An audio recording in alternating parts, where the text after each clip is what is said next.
नमस्कार मुलांनो, आज आपण पाहणार आहोत मराठी व्याकरण, वाक्य, वाक्याचे प्रकार आणि वाक्य रूपांतर. वाक्य कशाला म्हणतात? शब्दांच्या अर्थपूर्ण समूहाला वाक्य असं म्हणतात.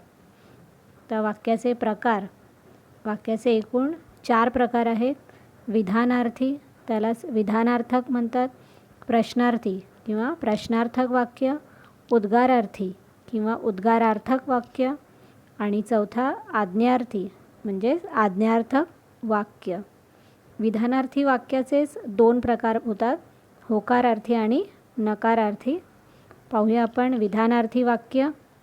ज्या वाक्यात केवळ विधान केलेलं असतं म्हणजे स्टेटमेंट केलेलं असतं त्याला विधानार्थी वाक्य म्हणतात. जसं माझे वडील आज गावी गेले. पिंपळाचा प्रत्येक अवयव उपयोगी असतो. आई माझ्या यशाचा आनंद व्यक्त करत नव्हती.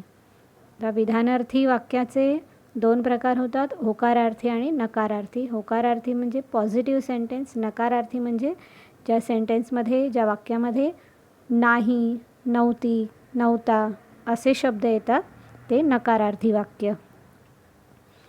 त्यानंतर प्रश्नार्थी म्हणजेच प्रश्नार्थक वाक्य, ज्यामध्ये प्रश्न विचारलेला असतो त्याला प्रश्नार्थी वाक्य असे म्हणतात. या वाक्यामध्ये शेवटी प्रश्नचिन्ह असते. उदाहरण पाहूया. तू मुंबईला केव्हा जाणार आहेस? मी घरात येऊ का? आपण यांना पाहिलंत का? माझ्यासाठी काही पत्रे आहेत का? मला यातून कोण बाहेर काढेल? त्यानंतर उद्गारार्थी वाक्य. उद्गारार्थी वाक्य, ज्या वाक्यात भावनेचा उद्गार काढलेला असतं त्याला उद्गारार्थी वाक्य असे म्हणतात. म्हणजेच एक्सक्लेमेटरी सेंटेन्स. यामध्ये वाक्याच्या शेवटी उद्गारवाचक चिन्ह असते म्हणजेच एक्सक्लेमेटरी मार्क असतं. किती सोपी कविता ही. अबब, केवढी प्रचंड आग ही. यामध्ये बघा एक्सक्लेमेटरी वर्ड नंतरही एक्सक्लेमेटरी मार्क आहे. कधी शेवटी नसेल पण एक्सक्लेमेटरी वर्ड असेल तरी त्याला उद्गारार्थी वाक्य असं आपण म्हणू. त्याने शेतात केवढी सुधारणा केली. हे सुद्धा एक्सक्लेमेटरी वाक्य आहे. यामध्ये एक्सक्लेमेटरी वर्ड नाही आहे पण वाक्यरचना पहा, त्यावरून आपण हे म्हणू शकतो हे उद्गारार्थी वाक्य आहे. आई गं, किती लागले तुला? बापरे, केवढ्या लाटाया. हे अशी वाक्य उद्गारार्थी वाक्य असतात.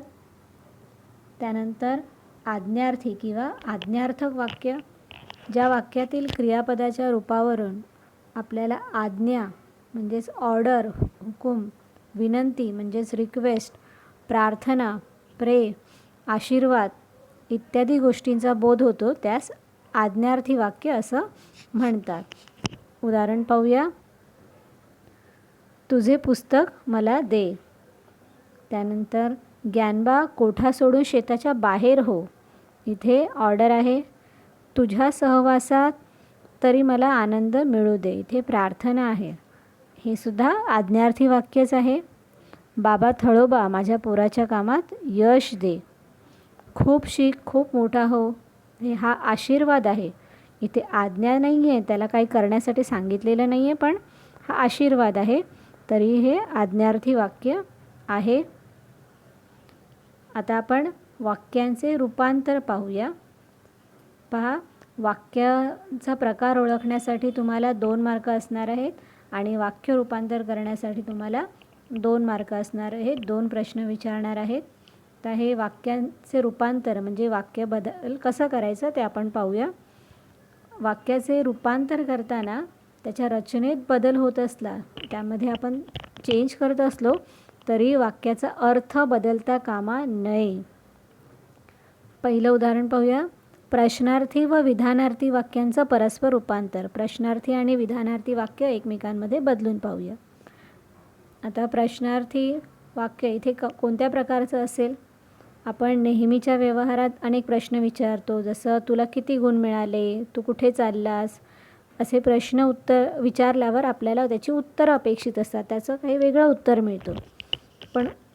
परंतु काही प्रश्न असे असतात की प्रश्नातच त्याचे उत्तर दडलेलं असतं. म्हणजे प्रश्न विचारणाऱ्याला ते उत्तर माहीत असतं. जसं जगी सर्वसुखी असा कोण आहे? म्हणजेच प्रश्न विचारल्यालाच ते म्हणायचं आहे, या प्रश्नातच त्याचं उत्तर दिलं आहे जगी सर्व सुखी असा कोणीही नाही, असे त्याचे उत्तर स्पष्ट होतं. आता येथे जर प्रश्न होकारार्थी असेल तर विधानार्थी वाक्य जे असते ते नकारार्थी बनवायचं, म्हणजे नकारार्थी प्रश्न बनवायचा. आणि प्रश्न नकारार्थी असेल तर त्याचं उत्तर विधानार्थी वाक्य होकारार्थी बनवायचं. आपण उदाहरण पाहूया. आजकाल कोण कोणाकडे लक्ष देतो, हा प्रश्न आहे. प्रश्न बघा होकारार्थी आहे, म्हणजेच आपल्याला हे विधानार्थी करताना ते नकारार्थी करायचं. आजकाल कोणीही कोणाकडे लक्ष देत नाही. आता विमान प्रवास सगळ्यांना आवडतो, प्रश्नार्थी करायचे. विमान प्रवास सगळ्यांना आवडतो, हा पॉझिटिव्ह किंवा होकारार्थी वाक्य. त्याचं प्रश्नार्थी करताना आपण विमान प्रवास कोणाला आवडत नाही, म्हणजेच नकारार्थी बनवला. त्यानंतर फुकट दिलं तर कोण नको म्हणेल, हे विधानार्थी करायचे. आता इथे कोण नको म्हणेल, म्हणजेच इथे हे प्रश्नामध्ये नकारार्थी आहे, त्याला आपण विधानार्थी करताना ते होकारार्थी करायचे. फुकट दिले तर सर्व हो म्हणतील. त्यानंतर दुसरं उदाहरण पाहूया.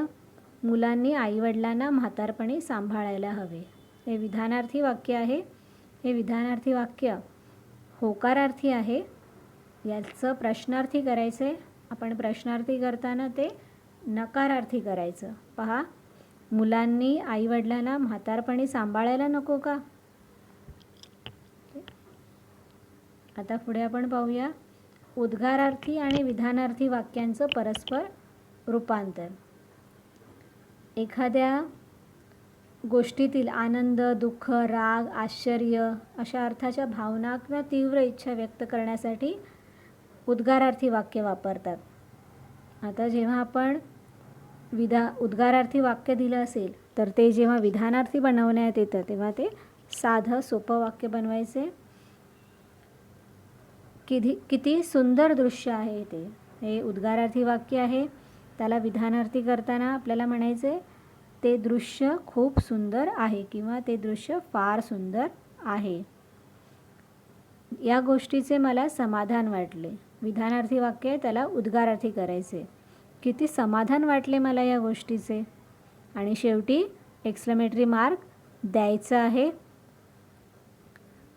एक्सक्लेमेटरी वाक्य म्हणजेच उद्गारार्थी वाक्य बनवताना किती, केवढे असे शब्द सुरुवातीला वापरायचे आहेत.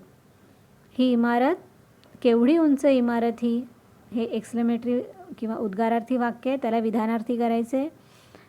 ही इमारत खूप उंच आहे. डॉक्टर आंबेडकरांचे ग्रंथप्रेम विश्वविख्यात होते, हे उद्गारार्थी करायचे. केवढे विश्वविख्यात होते डॉक्टर आंबेडकरांचे ग्रंथप्रेम. आणि शेवटी एक्सक्लेमेटरी मार्क द्यायचे. किती छान आहे तुमचे घर, विधानार्थी करताना तुमचे घर अतिशय छान आहे किंवा तुमचे घर खूप छान आहे. त्यानंतर पाहूया आज्ञार्थी, प्रश्नार्थी व विधानार्थी वाक्यांचे परस्पर रूपांतर. आता आपण वरवर पाहता आज्ञार्थ वाक्यांमध्ये क्रियापदातून आज्ञा किंवा हुकूम व्यक्त झालेला असतं, ऑर्डर असते. त्याशिवाय या प्रकारामध्ये सूचना, सल्ला, विनंती यासारखे सुद्धा भाव येत असतात. पाहूया आपण उदाहरण. कर तुला काय करायचे ते. इथे वाक्य आपल्याला विधानार्थी करायचे. हे आज्ञार्थी वाक्य, पण विधानार्थी करताना कसं होईल, तुला काहीही करायची मोकळीक आहे. दुसरं उदाहरण पाहूया. उगाच भलते सलते अर्थ काय काढताय, हे प्रश्नार्थी वाक्य आहे. आज्ञार्थी करताना उगाच भलते सलते अर्थ काढू नका. स्वतःला सामर्थ्यवान बनव, वाक्य करायचं आहे विधानार्थी. हे आज्ञार्थी वाक्य आहे. स्वतःला सामर्थ्यवान बनवावे असे मला वाटते, म्हणजे साधं सोपं वाक्य झालं. स्वतःला सामर्थ्यवान बनवावे असे मला वाटते किंवा अशी माझी इच्छा आहे. आपण कशाला चिंता करता, हा प्रश्नार्थी वाक्य आहे. विधानार्थी करताना आपण चिंता करू नये. पांढरा ढग वरवर जात होता. प्रश्नार्थक करायचे. पांढरा ढग वरवर जात नव्हता का? प्रश्नार्थक करताना लक्षात ठेवायचे त्याचं उत्तर हे कोणतंही वेगळा शब्द येता कामा नये किंवा वाक्यामधला शब्द नको आहे, येथून गाळून करायचा नाही आहे. तर त्याचं उत्तर हो किंवा नाहीमध्येच असलं पाहिजे. यस ऑर नो टाईप क्वेश्चनच बनवायचा आहे. आता होकारार्थी आणि नकारार्थी वाक्य यांचं परस्पर रूपांतर. होकारार्थीचे नकारार्थी किंवा नकारार्थीचं होकारार्थी करताना शक्यतोवर वाक्याचा अर्थ बदलू नये. त्यासाठी विरोधी अर्थाच्या शब्दांचा वापर करायचा आहे. पाहूया उदाहरण. अशा वेळी कोणालाही राग येईल. नकारार्थी करायचे. आता अशा वेळी कोणालाही रागचा विरुद्धार्थी शब्द आहे आनंद. मग नकारार्थी करताना अशा वेळी कोणालाही आनंद होणार नाही. मी फार सुखी आहे. हे होकारार्थी वाक्य. नकारार्थी करताना मी दुःखी नाही. स्वतः रागीट नव्हता. होकारार्थी करायचे. बा स्वतः प्रेमळ होता. भाई पोपटाला भेटले नाहीत म्हणून पोपट आनंदी नव्हता. होकारार्थी करायचे. भाई पोपटाला भेटले नाहीत म्हणून पोपट दुःखी होता. या ग्रंथांनी मला दूर केले नाही. होकारार्थी करायचे. या ग्रंथांनी मला जवळ केले. म्हणजेच विरुद्धार्थी शब्द आपण वापरला आहे. लक्षात ठेवा, आपल्याला जेव्हा आपल्याला वाक्याचे प्रकार आणि वाक्य रूपांतर हे दोन्ही करायचे आहेत. हे ऑप्शनला येणार नाही आहेत. परीक्षेला वाक्याचा प्रकार ओळखा हे 2 मार्कांसाठी आणि वाक्य रूपांतर हे 2 मार्कांसाठी असं वेगवेगळं येणार आहे. त्यामुळे दोन्हीही तुम्हाला करायचं आहे. धन्यवाद.